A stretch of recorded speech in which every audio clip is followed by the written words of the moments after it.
मैं सबसे पहले इसी बात पर आना चाहती हूँ, ये हो क्या गया, ये एंटी क्लाइमैक्स कैसे हो गया, ये मुझे समझ नहीं आ रहा है। शहजाद जी, निवान जी, आपकी पार्टी कह रही है ये डाइवर्जन टैक्टिक्स हैं, सीजेपी का क्रेडिट ना चला जाए, उनके मार्च को खराब करने के लिए राहुल गांधी को धरने पर बिठा दिया। ये क्या बयान है?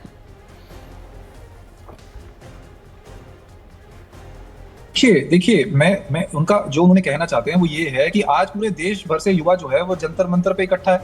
पूरे देश भर से युवा जो है वो आज जंतर मंतर पे इंतजार कर रहा है कि सरकार उनकी बात सुनेगी।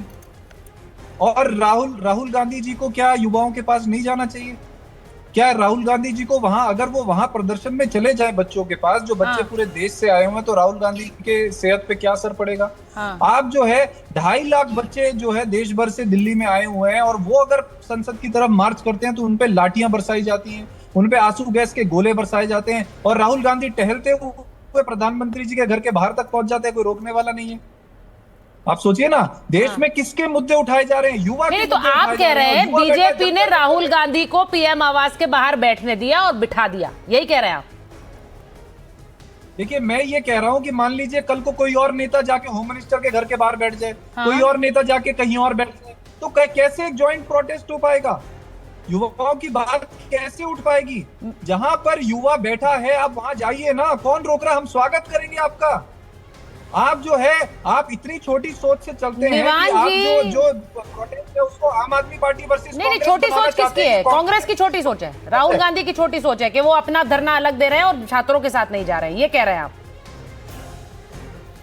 एब्सोल्युटली, हम ये कह रहे हैं कि आप छात्रों के पास जाइए, जिनको लाठियां पड़ी हैं, जिनके ऊपर आंसू गैस के गोले पड़े हैं, उनसे जाके बात कीजिए और उनकी बात उठाइए। हम भी वहीं पर हैं, आप भी वहीं पर आइए। आप अपना अलग नैरेटिव चलाएंगे, अलग धरना चलाएंगे। ये आपको लग रहा है कि कहीं उन्हें कोई क्रेडिट ना मिल जाए कि वो धरने पर बैठ गए हैं? ये तो नहीं लग रहा है आपको? देखिए, 30 दिन से नहीं, बिल्कुल नहीं, 30 दिन से छात्र जो हैं वो धरने पर बैठे हैं। आज 30 दिन बाद आपने उनकी आवाज उठाई, हम स्वागत करते हैं, लेकिन आप उनकी आवाज उठाने के लिए उनसे जाके मिलिए तो, जो धरने पर बैठे हैं, जिनके ऊपर डंडे पड़े हैं। क्या हो रहा है? मैं देखिए, मुझे ये लगता है ये तो बहुत संवेदनशील मुद्दा है। मैं कल से इस पर, जब इतने दिनों से इस पर बहस कर रही हूँ, बहुत संवेदनशील मुद्दा है। मुझे नहीं पता था कि इसके अंदर भी एक क्रेडिट वॉर शुरू होगी क्या शहजाद जी? ये नीट नहीं, ये राजनीति के बारे में है। ये एका नहीं, ये ठेका कौन ले सकता है उसके बारे में। और इसीलिए देखिए ना, आज संजय सिंह, आतिशी, सभी बड़े नेता आम आदमी पार्टी के, उनका कोई दुख दर्द चिंता स्टूडेंट्स को लेकर नहीं है। उनकी चिंता है राहुल गांधी क्यों बैठ गया। अरे भाई, राहुल गांधी नेता प्रतिपक्ष है, अगर वो चलते हुए अपने सांसदों के साथ आएंगे, हमने तो एमओएस पीएमओ को भेजा कि भाई बातचीत कीजिए, कल पार्लियामेंट में उठाने को तैयार है हम। नड्डा जी को भी हमने भेजा, ताकि जब स्टूडेंट सीजेपी के चाह रहे थे बात करने के लिए तो हमने भेजा। परंतु इन दोनों में एक चीज पे एका है, पता है किस पे? पार्लियामेंट उखाड़ देंगे, दोनों ने एक होकर उसको कंडेम नहीं किया।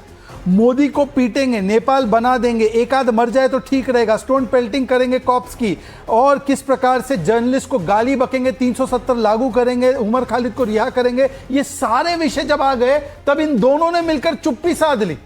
अब एक तरफ है स्टूडेंट्स जिनके साथ हमारा संवाद है, एक तरफ है नेता प्रतिपक्ष, हमने उनका भी सम्मान किया, पर दूसरी तरफ जो राजनीतिक गिद्ध बनकर बैठे, पंजाब में 3-3 पेपर लीक हुए, उसके ऊपर एक शब्द नहीं बोलते। राजस्थान में 40-40 पेपर लीक हुए, तब एक शब्द नहीं बोला राहुल गांधी ने। ये दोनों राजनीतिक गिद्ध है। परंतु आज डिबेट में सुचरिता जी, मुझे तो पता नहीं आपने मुझे क्यों बुलाया, इन दोनों में ही सॉर्ट आउट कर दीजिए।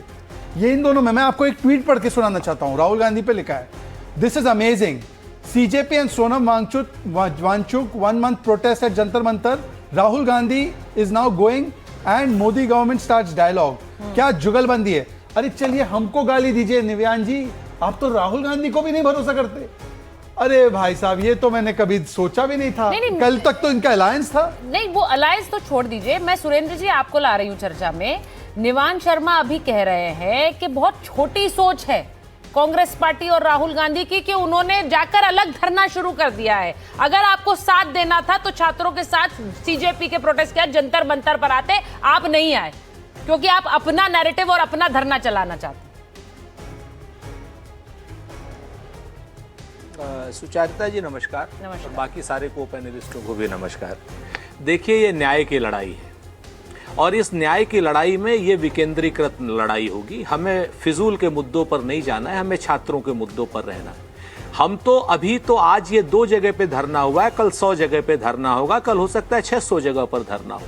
जन जन की भागीदारी इसमें चाहिए हमें, और जितने छात्र के हितों के लोग हैं वो सब अपने अपने हिसाब से इस न्याय की लड़ाई में साथ दें। जिस तरीके से छात्रों के ऊपर बर्बरता हो रही है, जिस तरीके से छात्रों को पीटा जा रहा है, अकेले अकेले छात्र को आरपीएफ वाले और दिल्ली पुलिस वाले किस तरीके से मार रहे हैं आपने देखा।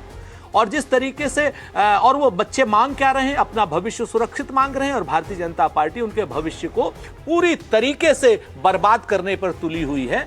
हम एक शहजाद भाई की बात का जवाब देना चाहेंगे। शहजाद भाई, मुद्दा देश का हो तो सब लोगों को एक हो जाना चाहिए, आपको भी इस धरने का समर्थन करना चाहिए।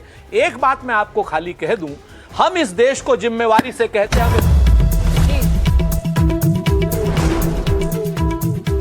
ठीक है सुरेंद्र जी, मैंने आपको इसलिए रोका क्योंकि बड़ी खबर आ रही है। राहुल गांधी से बातचीत के बाद जितेंद्र सिंह का बयान आया है, धरने से आम लोगों को असुविधा हो रही है। राहुल ने नीट पर चर्चा की मांग की थी, ये जितेंद्र सिंह ने पोस्ट किया है और कहा राहुल को बताया कि हम चर्चा के लिए तैयार हैं। तो जितेंद्र सिंह का ये पोस्ट आया है, उन्होंने कहा राहुल ने ऐन मौके पर बदल दी है अपनी मांग। अब जितेंद्र सिंह जो राहुल गांधी से मिलने गए थे उसके बाद उन्होंने पोस्ट किया है, वो पोस्ट मैं आपको दिखा रही हूं। जितेंद्र सिंह कह रहे हैं कि ऐन मौके पर राहुल गांधी ने अपनी मांग बदल दी है और इसीलिए वो उन्हें मनाने पहुंचे, उनसे बात करने पहुंचे थे वहां पर। श्री राहुल गांधी जी को जब ये सूचना पहुंचाई गई तो उन्होंने कहा कि वो इतने पर ही नहीं मानेंगे। उन्होंने कहा केंद्रीय शिक्षा मंत्री के इस्तीफे की जरूरत है और इसी के साथ साथ तो उन्होंने कहा कि अब मेरी 2 मांगे हैं, संसद में चर्चा और केंद्रीय शिक्षा मंत्री का इस्तीफा। जब उनको याद दिलाया गया कि पहले उन्होंने केवल चर्चा की मांग की थी, तब उन्होंने कहा कि अब मेरी मांग बदल गई। जब उनको विनम्रता से समझाने का प्रयास किया कि उनके जैसे वरिष्ठ नेता को इतनी जल्दी अपनी बात से मुकर जाना शोभा नहीं देता, तो उन्होंने कहा कि ये उनकी मर्जी है। जब ये गृह सचिव ने समझाने का प्रयास किया कि ये स्थल धरने के लिए अनुकूल नहीं है, तो उनका उत्तर था कि ये भी उनकी मर्जी। तो अब जितेंद्र सिंह कह रहे हैं कि उन्हें समझाने का प्रयास किया गया, लेकिन राहुल गांधी अड़े हुए हैं कि ये उनकी मर्जी है, वो वहीं बैठेंगे। उनकी मर्जी है कि वो तभी हटेंगे जब धर्मेंद्र प्रधान का इस्तीफा होगा। अब सुरेंद्र जी, मैं इस पर आ रही हूं आपके पास, आपको रोकना पड़ा, माफी चाहती हूं। अब जितेंद्र सिंह की पहली प्रतिक्रिया आई है, उन्होंने पोस्ट किया है कि राहुल गांधी जी से बात की है और राहुल गांधी हटने को तैयार नहीं है। पहले उन्होंने चर्चा की मांग की थी, चर्चा की मांग मान ली गई कि कल चर्चा होगी, लेकिन अब वो कह रहे हैं नहीं, मुझे तो इस्तीफा चाहिए धर्मेंद्र प्रधान और मैं यहीं पर रहूंगा, मैं यहां से भी नहीं हटूंगा, जबकि उन्हें बताया गया कि इस जगह पर आप प्रदर्शन नहीं कर सकते। 2 चीजें बड़ी स्पष्ट हैं। मैं आपसे फिर से मैं कहता हूं कि इस देश को ना तो हम नेपाल बनने देंगे और ना ही हम जर्मनी बनने देंगे। और जिस तरीके से जितेंद्र सिंह जी का बयान और उनका पक्ष आया है, इस देश को जर्मनी बनाने की तैयारी हो रही है द्वितीय विश्व युद्ध से पहले का, ये हम नहीं बनने देंगे। लोकतांत्रिक देश था, लोकतांत्रिक देश है और लोकतांत्रिक देश रहेगा। हमारी पहले दिन से डिमांड है कि शिक्षा मंत्री धर्मेंद्र प्रधान साहब का इस्तीफा हो। छात्रों की गूंज, एनएसयूआई, यूथ कांग्रेस पूरे देश में धरना किया, पूरे देश में प्रदर्शन किया और ये छात्रों ने जंतर मंतर पर प्रदर्शन किया। पहले दिन से क्लियर है कि धर्मेंद्र प्रधान का इस्तीफा हो और संसद में इसकी चर्चा हो। तो ये कोई नई मांग नहीं है। अभी जो गृह सचिव और अभी जितेंद्र सिंह जी जो कह रहे हैं उनका वर्जन है, राहुल गांधी जी का वर्जन आना बाकी। राहुल गांधी जी की बात सुनिए, उसके बाद राहुल गांधी जी को दोषारोपित करने की कोशिश कीजिए। हमारा धर्मेंद्र प्रधान का इस्तीफा पहले से डिमांड है। अब आप आ जाइए कि कुछ चीजें और भी आपके सामने रखी जानी उचित है। कल जिस तरीके से बिना वर्दी के आतंकियों ने जो दिल्ली पुलिस के साथ में थे, वो लोग संघ के लोग थे, भारतीय जनता पार्टी के लोग थे, विश्व हिंदू परिषद के लोग थे या बजरंग दल के लोग थे, जिनके हाथों में लाठियां थी और जिन लोगों ने निहत्थे छात्रों को 11वीं के बच्चे 12वीं के बच्चों को जिन लोगों ने मारा था। आप मुझे बताइए कि ये लोग कौन थे? जिन लोगों ये देश के आतंकवादी थे, क्या नहीं थे?